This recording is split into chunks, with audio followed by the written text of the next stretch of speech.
certo. Mas Pedro e André estão limpando as redes, consertando as redes, organizando o barco, porque eles estão convictos que dia seguinte eles vão estar ali de novo lançando a rede.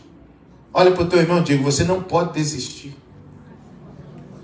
Você não foi chamado por Deus para desistir, para recuar, para voltar atrás. Não, você foi chamado por Deus e você precisa estar com tudo bem preparado, organizado. Aleluia, porque Deus está chegando e Ele vai mudar essa história. Eu vou dizer mais uma vez, Ele vai mudar essa história na nossa vida, na tua parentela, porque Ele é poderoso, mas você precisa estar preparado. Você precisa estar com ânimo. É o cansaço que eu estou te dizendo. Eu tenho já anos de América e ainda não consegui. Eu tenho anos de América. Sabe aquela frustração que veio? Eu estou fazendo isso, estou fazendo aquilo, estou fazendo tudo certo, mas não veio. Mas está chegando a tua hora. Oh, meu Deus. Está faltando um pouquinho. Eu tenho mencionado para você, você consegue pela fé, ou começar a ouvir os passos de Jesus vindo na tua direção, dizendo: eu vou mudar a tua história, continua, falta pouco. Falta pouco. Mas esteja com as tuas redes limpas, esteja com o teu barco preparado, esteja organizado, porque agora eu estou chegando. Aleluias, porque muitas coisas fizemos, irmãos, talvez sem consultar, ou simplesmente, como eu disse aqui, não era tempo de Deus fazer o milagre acontecer na tua vida. Você pode pensar desse jeito. Simplesmente não era tempo de acontecer o que Deus quer que aconteça agora na tua vida. E nós precisamos esperar, nós precisamos confiar, nós precisamos entender que aquilo não deu certo, mas contribui para aquilo que Deus quer fazer na minha vida. Não foi aí simplesmente a hora ainda, vai chegar a minha hora, o meu momento está chegando. Não é um problema, é uma oportunidade para estar preparado para o grande agir de Deus na minha vida. Então, quando a gente olha para esse texto, essas lições que a gente vai aprendendo, que Jesus, no capítulo de número 4, Jesus ele tinha ido levado pelo Espírito Santo ao deserto, e agora ele sai do deserto depois de ser tentado, está operando milagres. É por isso que quando ele chega ali no mar de Genezaré, tem uma multidão seguindo ele. Muitos ouviram o que ele havia feito, muitos estavam acompanhando Jesus, uma grande multidão acompanhando ele, enquanto ele chega e encontra com Pedro e André, e aqueles ali, João, Tiago, lavando as redes. Tristes, aborrecidos, mas lavando a rede. Você pode até, é inevitável, não nos estressarmos, não ficarmos cansados, mas nós não podemos desanimar. Nós não podemos desistir. A palavra do Senhor diz que nós não somos como aqueles que retrocedem, mas como aqueles que avançam. Existe um alvo para nós. Nós que somos cristãos não temos mais para onde ir, não temos mais como regressar. Nós iremos só avançar agora. Por quê? Porque eu já sei de onde Deus me tirou. Eu sei que lá não serve, não adianta eu ficar ali. Mas eu vou estar preparado, porque o meu momento vai chegar.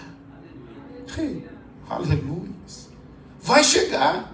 Jesus chega ali com aquela multidão pressionando, e ele está pregando a palavra de Deus. O texto diz que ele está anunciando as boas novas. Ele está falando das maravilhas. Imagine isso, a palavra falando da palavra.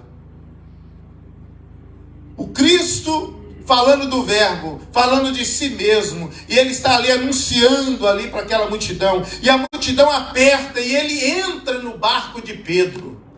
Olha para o teu irmão e diga: Jesus, ele é ousado. A Letícia usou a palavra aqui. Ele entrou num barco sem ser convidado. O texto não diz que ele pediu o barco de Pedro. Às vezes a gente fala isso. Jesus pediu o barco de Pedro. Não, ele entrou no barco de Pedro. Ele entrou no barco e aquele barco era de Pedro. Jesus quer entrar na tua história. Ele entra na nossa história mesmo sem ser convidado. Eita, esse Jesus é ousado. É ele que está batendo a porta lá. Não é isso que João escreve em Apocalipse? É ele que está batendo a porta, é ele que está tocando a porta do nosso coração, está dizendo, abre essa porta, acorda, desperta, eu quero entrar no teu barco. Jesus, ele entra no barco, e aquele barco é de Pedro. E aí ele vai dizer, olha, afasta esse barco um pouquinho da terra. E ele ficou sentado no barco, ensinando a multidão. Pedro, ele obedece o que Jesus está dizendo a ele. Pedro não conhecia Jesus. Pedro não tinha noção ainda de quem era aquele homem. Só que Pedro, ele afasta o barco da terra. E ele aguarda. Imagine isso, olhe comigo. Imagina isso. Uma noite frustrante, toda a noite. Cansado, sim ou não? Cansado. Querendo ir para casa, querendo ir abraçar a esposa, os filhos. Ele está querendo ir embora, como eu e você que chega de uma noite, um dia de trabalho, você quer o quê? Ir para casa. Pedro está cansado. Só que Pedro agora tem alguém no barco dele, que ele até então ele não conhece. Intimamente ele não sabe ainda quem é esse homem que está pedindo ele para afastar o barco. Você entende que tem hora que nós estamos perdendo oportunidades? Você consegue entender isso? Eu quero que você seja mais vigilante a partir de hoje. Não perca as oportunidades. Às vezes o Senhor está dizendo assim, eu estou entrando no seu barco. Ah, não, mas hoje não, agora não, eu estou ocupado. Sabe aquelas coisas que a gente diz? Não, hoje não vou. Não, eu tenho que ir embora. A noite foi frustrante, eu estou aborrecido, estou chateado. Fui.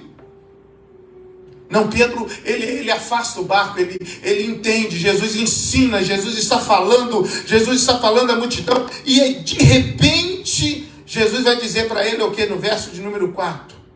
E quando acabou de falar, disse a Simão, faze-te ao mar alto e lançai as vossas redes para pescar. Oh, meu Deus! Olha bem essa expressão. Depois dele ensinar a multidão, ou seja, ele não tem pressa, mas ele tem um compromisso com você. O Senhor não vai atropelar as coisas. Você consegue entender que existe um tempo determinado para todas as coisas? Existe um tempo determinado.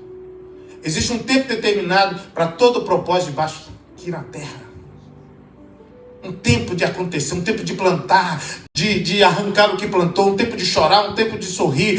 Existe um tempo determinado, existe um tempo que Deus marcou para mudar a tua história. Diga glória a Deus por isso. Aleluias.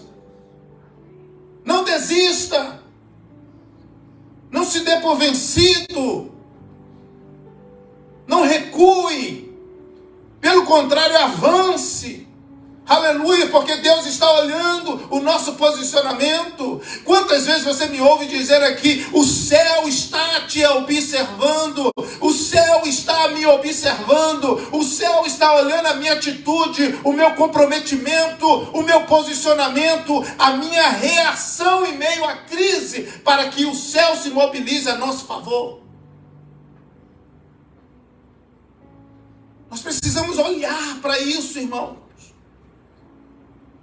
Assumir essa posição, entender que o céu está esperando, na verdade é uma posição nossa, um posicionamento nosso.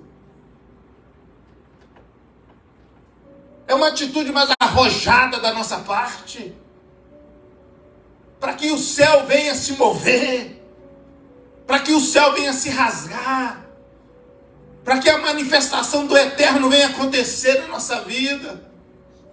Depende mais de nós do que de Deus. Porque Deus quer fazer. O céu quer fazer.